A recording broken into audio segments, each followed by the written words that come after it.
Pinocchio, which you can follow in your book word for word. Now, a cricket can chirp, and every time I chirp this very special chirp, that's the signal to turn the page. Understand? Now listen.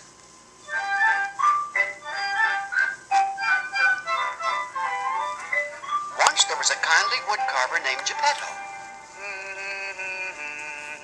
who lived with Figaro, his cat, and Cleo, his goldfish. Geppetto had no children, but oh, how he wanted a little boy. One night, Geppetto started carving a piece of wood. And the first thing he knew, he had a little boy. Not a real boy, of course, but a little wooden boy, a puppet. I'll call him Pinocchio. Pinocchio was only made of wood, but already Geppetto was very happy. Did you turn the page? Fine. 9 o'clock, time for bed. All of a sudden, Look, Figaro, look. The wishing star is in the sky. Starlight, star bright, I wish I might have the wish I make tonight. Figaro, you know what I wished? I wished that my little Pinocchio might be a real boy.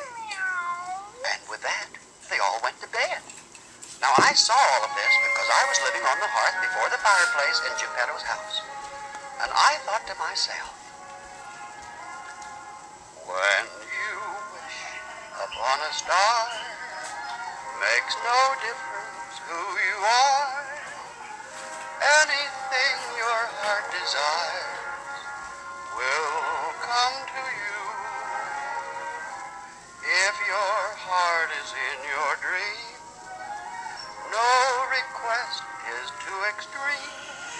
When you wish upon a star, your dreams come true. When I finished, the wishing star grew brighter and brighter.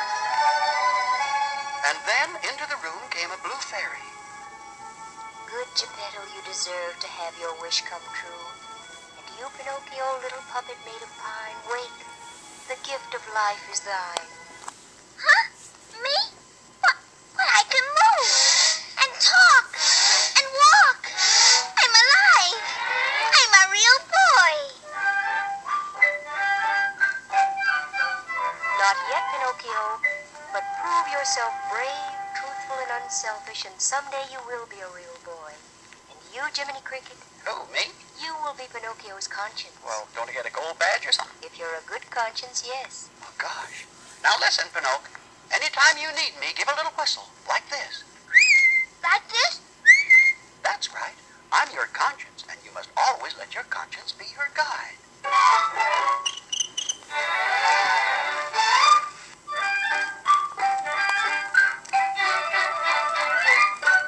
The next morning, Geppetto saw that his wish had come true, and he was very, very happy. Pinocchio, my little boy. Come, say hello to Figaro the cat. Hello, Figaro. And Cleo the goldfish. Hello, Cleo. And now, off to school. An apple for your teacher, a school book for you. Goodbye, son. Goodbye, Father. Well, I was still asleep, and right away Pinocchio ran into trouble. Down the road to school was a sly old fox named J. Worthington Foulfellow. And a bad old cat named Gideon. Gideon looked a little wooden boy, a puppet without strings. We'd be rich if we sold him to Stromboli, the owner of the puppet show. Oh, little boy. Me? Come here, little boy. I want to talk to you. Just about then, I woke up. I rushed out looking for Pinocchio, but I was too late.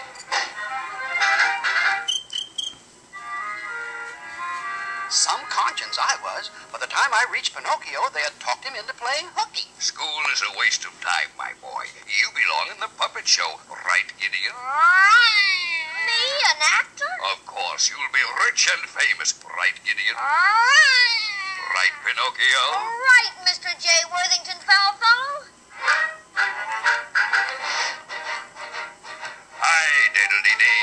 An actor's life for me. You ride around in a coach and before you stop and buy out a candy store. With clothes that come from the finest shop with lots of peanuts and candy pop. Aye, diddle-dee-dee. An actor's life for me. They sold him to Stromboli, and Pinocchio was a big hit because he was a puppet without strings. But that night, Pinocchio couldn't go home, for Stromboli locked him in a bird cage. Suddenly, Pinocchio remembered me. He whistled and I came running. But I couldn't help. The lock on the bird cage was stuck.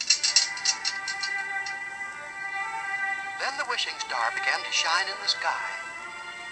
It was the Blue Fairy.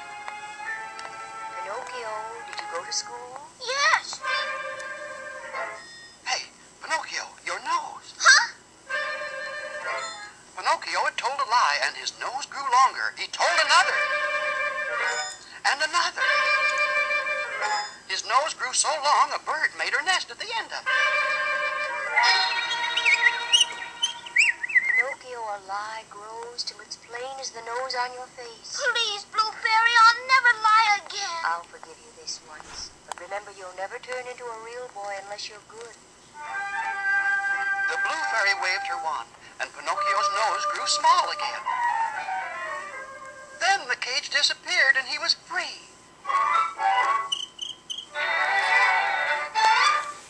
In Geppetto's house, dinner was ready. Geppetto was hungry. Figaro was hungry. And Cleo was hungry. But they wouldn't eat until Pinocchio returned. Finally, Geppetto said, Pinocchio must be lost. Let's go find him. Just then, Pinocchio and I were heading home.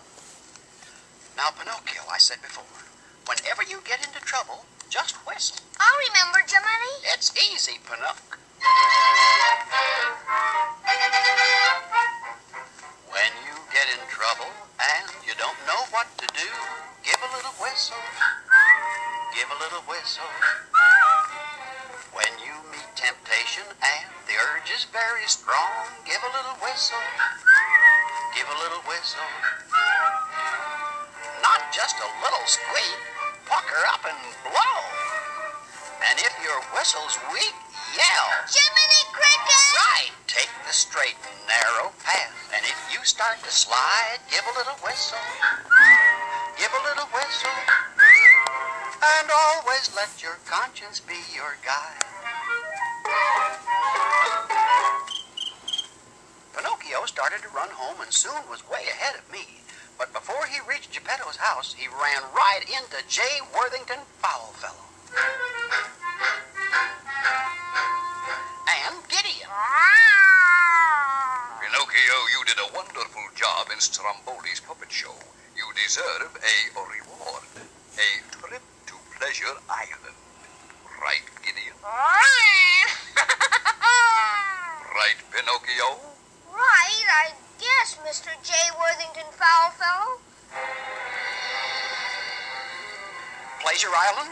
Uh-oh. That's where bad boys go and where they can break windows, throw mud, and chop up furniture. It sounded like a lot of fun to Pinocchio, so off he went. But Pinocchio soon found out the terrible things that happen to boys who go to Pleasure Island. Oh, gosh, my ears, they're turning into a donkey's ears. And I'm growing a tail. Jiminy! Jiminy, help! Get me off Pleasure Island before I turn into a real donkey. Jiminy Cricket!